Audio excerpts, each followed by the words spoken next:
I really appreciate. اور ہمیشہ یہ ہوتا ہے کہ جب آپ کسی چیز کو اس کی ہسٹری کے ساتھ ریلیٹ کر کے پڑھتے ہیں تو it makes more sense and become more interesting. ایک وہ ہے کہ it's training cats and dogs, then if you go into the history تو وہ بڑی انٹرسٹنگ سی ہے اور وہ یاد بھی رہتی ہے. So really appreciate that. اچھا، میرا سوال اس میں یہ ہے کہ آپ نے اے آئی کے اوپر بات کی اور آپ نے کہا کہ مشین لرننگ اس کی جو ہے وہ بیک بون ہے. تو آپ مشین لرننگ کو کس طرح سے میتھمیٹکس کی ہسٹری میں کہاں پر اس کو دیکھتے ہیں؟ ٹھیک ہے، یہ میرا سوال ہے. Thank you. تو آپ دیکھیں تو کسی زمانے میں آئی ٹی ہوا کرتا تھا، تو آج کل جو ہے وہ یہ چل رہا ہے. تو اس بز ورڈ سے میں بھی خود بڑا وہ امپریس بھی تھا اور لگتا تھا کہ it was Greek to me, مطلب مجھے سمجھ نہیں آتی تھی. کہتے یہ تھے کہ بھائی جن کا ٹیکنیکل بیک گراؤنڈ ہوتا ہے وہ اس کو جلدی سمجھ جاتے ہیں، اور وہ ویسے ہی ہوا. لیکن میں آپ کو ایک انٹرسٹنگ اس میں بات بتاؤں کہ machine learning is the amalgamation of computer science, mathematics, statistics. اور یہ ان تینوں چیزوں کو ملا کر، مطلب اسٹیٹسٹکس آف کورس میتھمیٹکس کی ایک آف شوٹ ہی ہے، لیکن ان کا جو وہ ہے مرکب ہے وہ آپ کی مشین لرننگ ہے. ایک مشین جو ہوتی ہے وہ ڈیسیجن کیسے لیتی ہے، وہ اس کو ہم کرائٹیریا ڈیفائن کر دیتے ہیں، اور کرائٹیریا یہ ڈیفائن ہوتا ہے کہ آپ نے فلانی ویلیوز فلانی رینج لینی ہے، باقی آپ نے ڈسکارڈ کر دینی ہے. میں یہ جاننا چاہ رہا ہوں کہ میں فگر آؤٹ کرنے کی کوشش کر رہا تھا کہ اس کتاب کا ژانرا کیا ہے. مثال کے طور پہ یہ پاپولر سائنس کی کتاب ہے، جس طرح سے کہ بریف ہسٹری آف ٹائم ہے، یا راجر پینروز کی ایمپررز نیو مائنڈ. یا کیونکہ جب آپ بات کر رہے ہیں تو یہ اتنا وسیع علم ہے کہ اس کو ایک خاص پرسپیکٹیو سے دیکھنا بہت ضروری ہے، اور وہیں سے آپ کی نالج کی کنٹریبیوشن واضح ہو جاتی ہے. اس موضوع کے اوپر جو ایک بڑی وسیع اور عریض کتاب لکھی گئی ہے وہ راجر پینروز نے دا روڈ ٹو ریالٹی لکھی ہے، جو 1000 صفحوں سے زیادہ کی کتاب ہے، آپ نے دیکھی ہوگی. تو روڈ ٹو ریالٹی کی موجودگی میں پھر میتھمیٹکس کی ہسٹری کے اوپر کوئی کتاب لکھنے کا کوئی مقصد پتہ چلے کہ کس پرسپیکٹیو سے لکھی گئی ہے تو وہ واضح ہو جاتی. اور میتھمیٹکس کو جیسے آپ نے مختلف علوم کے ساتھ منسلک کیا اپنی گفتگو میں، تو اس پہ بھی کتابیں موجود ہیں. جیسے جی ای بی موجود ہے، گوئڈل ایشر باخ. تو اس میں گوئڈل کو، ایشر جو پینٹر تھا اور باخ میوزیشین ہے، ان کی کریٹیوٹی آپس میں کیسے ایک ہی دماغ سے یہ وجود پاتی ہے. تو اس طرح کی کتابیں موجود ہیں.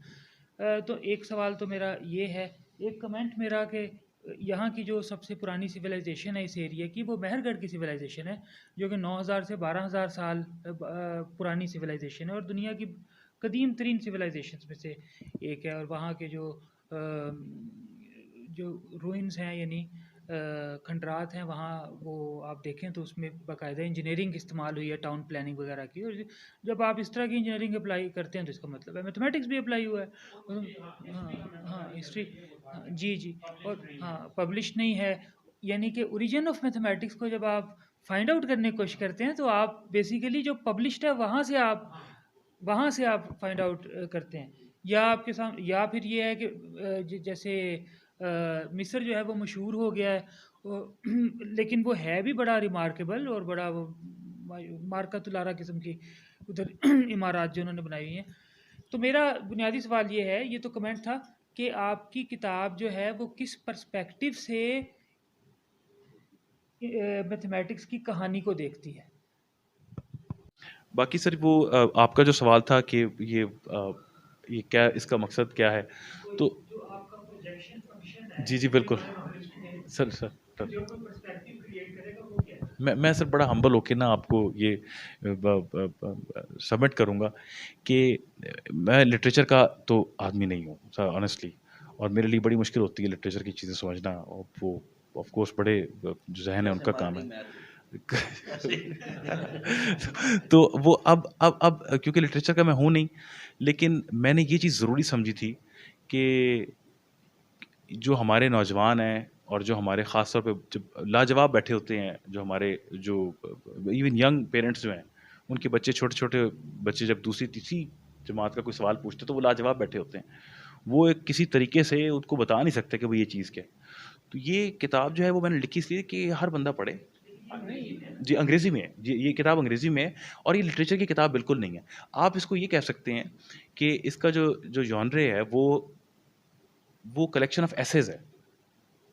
مطلب آپ یعنی دیکھ لیں کہ یونانیوں میں کیا ہوا، اور ہندوؤں میں کیا ہوا، عربز میں کیا ہوا. اس کے علاوہ جو ہے میں یقین کریں اپنی انکیپیسٹی کو ایڈمٹ کرتا ہوں کہ میں لٹریچر کا نہیں ہوں. تو میں سر لیکن ٹاپک کیا ہے کتاب کا، یہ نام کیا ہے؟ یہ کتاب ہے A Short History of Mathematics Till the Beginning of Higher Mathematics. مطلب اس میں ایڈوانس ٹاپکس نہیں ہیں لیکن یہ بات ہے کہ ہمیں یہ کنفیوژن، میں بھی یہ سمجھ جی رہا جی ہوں کہ یہ کتاب اصل میں ہمارے لیے انجینئرس کے لیے، سائنسدانوں کے لیے نہیں ہے، کیونکہ یہ جو ایڈوانس میتھمیٹکس شروع ہوتا ہے یہ اس سے پہلے کی ہے. تو یہ آپ کو شروع میں بتانا چاہیے تھا. نہیں سر، میں گزارش کروں کہ میں آپ کو ایک چیز کی شیورٹی دیتا ہوں کہ آپ انجینئرس کے پاس چلے جائیں، کیونکہ میں جب میں ابھی ریسنٹلی انرول ہوا تھا پی ایچ ڈی میں، تو یہ کتاب میری فائنل اسٹیجز میں تھی. میں نے وہاں پر میتھمیٹکس کے جو پی ایچ ڈی کے اسٹوڈنٹس تھے ان کو پروف ریڈ کے لیے کتاب دی. آپ یقین جانیں کہ میں نے پنجاب یونیورسٹی کے اسٹوڈنٹس، یہ نسٹ کے ایک اسٹوڈنٹ کو کانٹیکٹ کیا تھا، وہ بڑی محنت سماجت کے بعد میں نے اسے کہا کہ یار اس کو پروف ریڈ کر دیں. تو اللہ حافظ، آپ یقین جانیں پھر کنگ فہد یونیورسٹی سعودی عرب میں ایک ہیڈ آف ڈپارٹمنٹ تھے، اور امریکہ میں ایک پی ایچ ڈی ہیں، وہ پڑھاتے ہیں، ان کی پتہ نہیں بلیک ویل نام کی یونیورسٹی ہے کون سی ہے. تو ان دونوں لوگوں نے مجھے پروف ریڈ کر کے دیا کتاب کو. انہوں نے مجھے یہ کہا کہ بھائی آپ اس کتاب کو پبلش کریں، یہ لٹریچر وغیرہ کی نہیں ہے، اس میں انگریزی فنکشنل ہے جس طرح کال سینٹر کی ہوتی ہے، یعنی کہ ایک عام لوگ جو پرلانس میں بات کر رہے ہیں یہ وہ ہے. تو کہتے ہیں یہ لازمی پبلش کریں اور یہ بہت ضروری ہے. تو میں بڑا انکریج فیل کیا میں نے، تو میں نے اس کو پھر پبلش کر دیا. جی میم آپ کا سوال. مثلاً یہ ہے کہ مجھے میٹرک تک سمجھ نہیں آئی کہ فیکٹرائزیشن کیا ہوتی ہے اور کیوں کی جاتی ہے. تو اور تمام جتنا بھی ایم اے میتھس والا جو بھی مجھے ملا، میں نے اس سے یہ سوال پوچھا. وہ کہتے ہیں بس ایکس کی ویلیو نکالنی ہوتی ہے. جی او بھائی ایکس کی ویلیو کدھر کم ہوگی اور یہ ایکویشن آئی کہاں سے؟ اچھا، اور کئی قسم کی وہ جو ایکویشنز ہیں وہ بریک کرنے کے فارمولے ڈفرینٹ ہیں، اور کوئی نہیں بتاتا تھا کہ اس پہ کون سا فارمولا لگے گا اور اس ایکویشن پہ کون سا فارمولا لگے گا.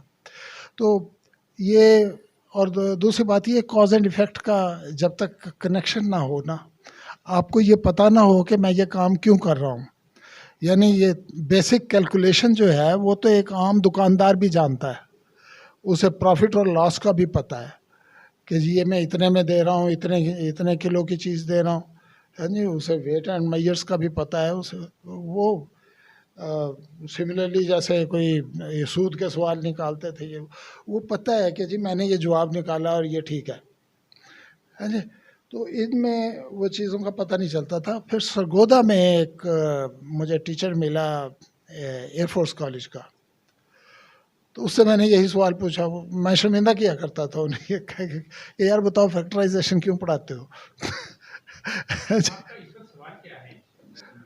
کہ فیکٹرائزیشن کیوں پڑھاتے ہیں. تو اس نے مجھے بتایا کہ جی آپ نے ایک اس سائز کی دیوار بنانی ہے، اتنی چوڑی اتنی لمبی اور یہ اور وہ، آپ کے پاس مختلف قسم کی برکس ہیں، ہے جی، اور کوئی ٹائل ہے، کوئی دوسری ہے، کوئی چھوٹی ہے، کوئی بڑی ہے. تو اس کی آپ ایک ایکویشن بنائیں گے اور یہ ایکویشن پھر آپ کو بتائے گی کہ کتنی بڑی والی لگیں گی، کتنی چھوٹی والی لگیں گی، تو توڑنی کوئی نہ پڑے. ہے جی. تو صرف ایک آدمی نے مجھے صحیح جواب دیا اس کا. اچھا، سملرلی یہ جو اپلائی کرتے ہیں آپ، یہ کرنل گلفراز ایک ہمارے ہمسائے میں رہتے ہیں، وہ پی ایچ ڈی ہے اور آپ کا آئل منسٹری کے وہ سیکرٹری رہے ہیں. تو وہ مجھے بتا رہے تھے کہ جو میں پی ایچ ڈی کرنے گیا امریکہ، اور وہاں میرا ایک پرابلم سالو نہیں ہو رہا تھا، وہ کوئی میتھمیٹکس پہ بیس تھا. تو میں نے میرے کو 6 مہینے ضائع ہو گئے، لیکن وہ میرے ٹیچر نے کہا کہ یہ تو سپر کمپیوٹر چاہیے، اور سپر کمپیوٹر کے لیے مجھے 15 منٹ ملے کہ تم یوز کر سکتے ہو. میں نے جب مجھے ملا کوئی 2 مہینے بعد، تو وہ اس کا جواب صحیح نہیں آیا. تو